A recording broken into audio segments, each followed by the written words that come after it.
So let's have a look at the key email analytics we need to be watching. And when we look at email analytics, we must understand iterative marketing, metrics, split testing, and dark signals. So let's go and have a look at these individually.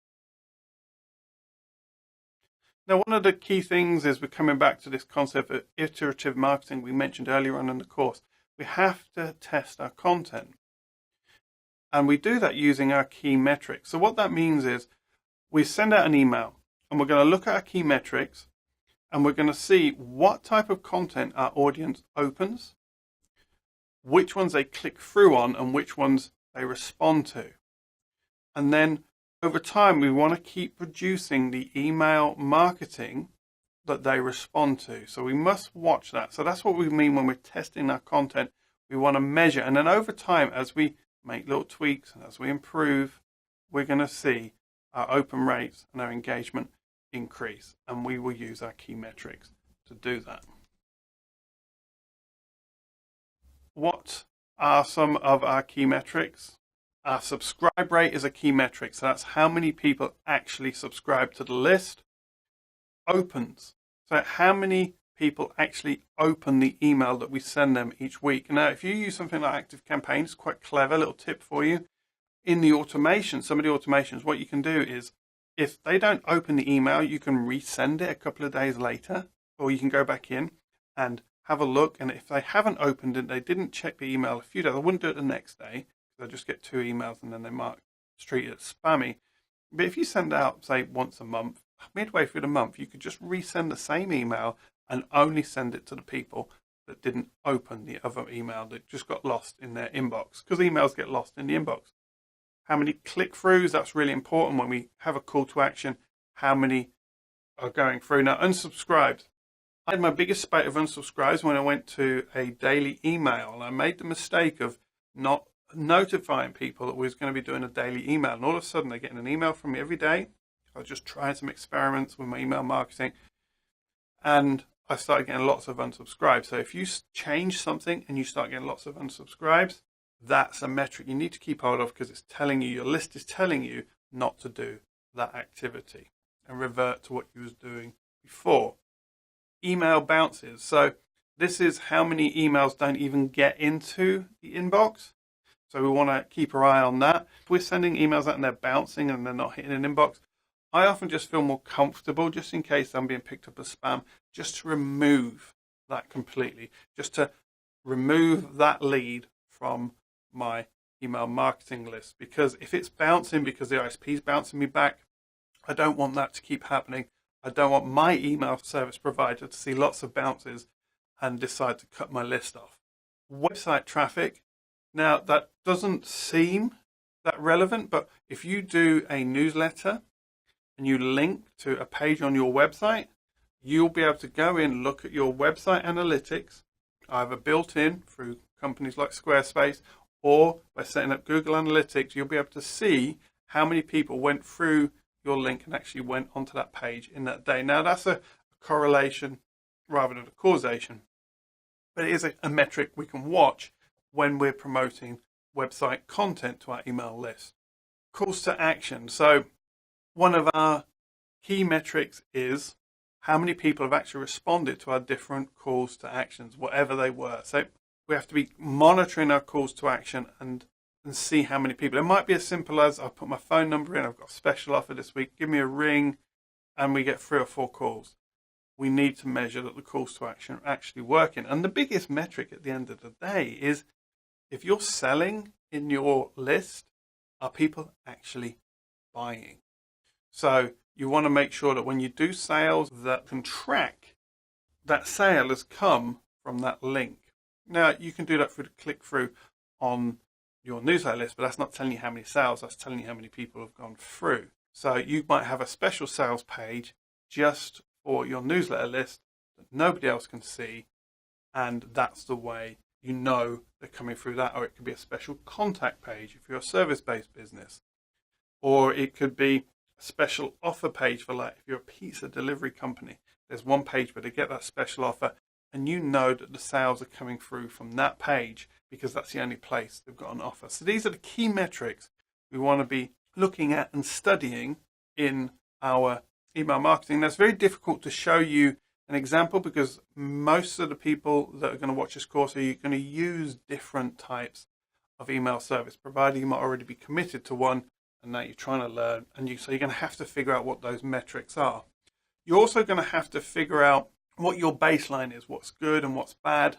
Getting lots of subscribers, you put some content out there and all of a sudden you get a flurry of 5 or 6 subscriptions. That's a key metric. I can't provide the ceiling and the floor for that for you. Only you will know that. You have to sort of figure out and watch your campaigns, and each different email provider is going to track that in different ways. So you must get familiar with their reports and their metrics. So go and look for their report section or their metric section, and that's the thing you need to keep your eye on long term. Now, I don't suggest you sit there staring at it all day lovingly, but what you do need to do is go in. Maybe when you send out your weekly email, monthly email, check out the last one went, see how it's going. And obviously, as your list gets bigger and it drives more sales, you're going to want to do that more often. So let's just talk about split testing. We want to split our audience, split our emails, split our offers. What does that mean? Well, in most email clients, what you're going to be able to do is this. You're going to be able to create 2 lists, and then you can split test your email. You can send them one variation, and you can send another one, another variation. Now, when it comes to split testing, I've seen people get down to the point of the red button and the green button, and this one got 0.1% conversion rate. If your split testing is getting results of 10%, 20% plus, then that's worth acting on. But if you're split testing down to 1% and 2%, that's not worth looking at, to be honest. When you do split testing, you have to remain sensible about it. You have to remain focused on the 80-20 rule. 80% of your profit comes from 20% of your activity. So when you split test, you want to be looking for those big splits because there's so many variables. You could send out to 2 lists and there's just 2 people on one list that decide to buy, and you're splitting down to 1%. You need a much larger ratio when you're split testing to gauge what's working and what isn't. But the things you can split test are your audience. So we can set up 2 groups of people, 2 lists, send them 2 slightly different emails and see which one they respond to. And then we can send them 2 different offers maybe, so we can test that as well. So split testing can be really, really important. It's very simple to do in most modern email providers. It's just simply usually a case of splitting a list into 2 and then sending slightly different offers to each one, seeing what people respond to, and then going with the most successful of the 2 methods as you go forward, as you design and iterate on that email marketing campaign that you're building for your business.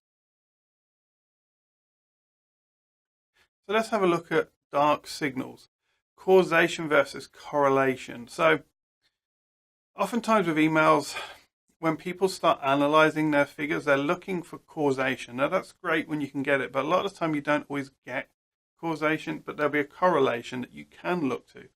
So for instance, you might find that as you grow your email list, your YouTube channel grows because you keep sending people to your YouTube channel from your email list, or vice versa. So they're called dark signals. The principle is like this. The way it works is this. You meet someone in a network meeting physically. So this is an analogy to help us understand that. You meet someone and you have a quick chat with them, but you don't really get to talk to them that much. You've had a little touch, a little introduction. And then a few weeks later, they're talking to someone and someone says, "Oh yeah, Mark Timberlake, he does that." He says, "Oh yeah, I met him once. Yeah, okay." A few weeks later, he bumps into someone else and they're talking and they bring you up. There's another little touch. And then he then approaches you, sends you an email and says, "Hey, really like your stuff. Can we have a talk? I'm interested in some of your services or your products." And you go, "That must be because I bumped into you at that network meeting and now you're getting in touch with me." No, what actually happened was there was a lot of dark activity going on. A lot of dark matter and dark energy. A lot of dark stuff going on that you don't see. So sometimes when it comes to measuring our metrics, and we're looking at our email list and we're looking at the impact it's having, we could look at it as pure sales and we can't see much activity. If we see that our email marketing campaign and growth in another area that's linked is starting to happen, we can see that we are actually having success, although we can't say it's a direct causation. It's more of a correlation. I did this over here and this over here grew. And obviously we have to be careful with that when we use correlation because it might be other factors. But if we do something over here and we repeatedly send out emails telling people to go and watch our YouTube channel as a call to action, our YouTube channel then starts growing, then we know, we can assume those things are linked. So when you're looking at analytics and you're looking at improving what you're doing in that iterative process, look at those correlations as well, not just the causation.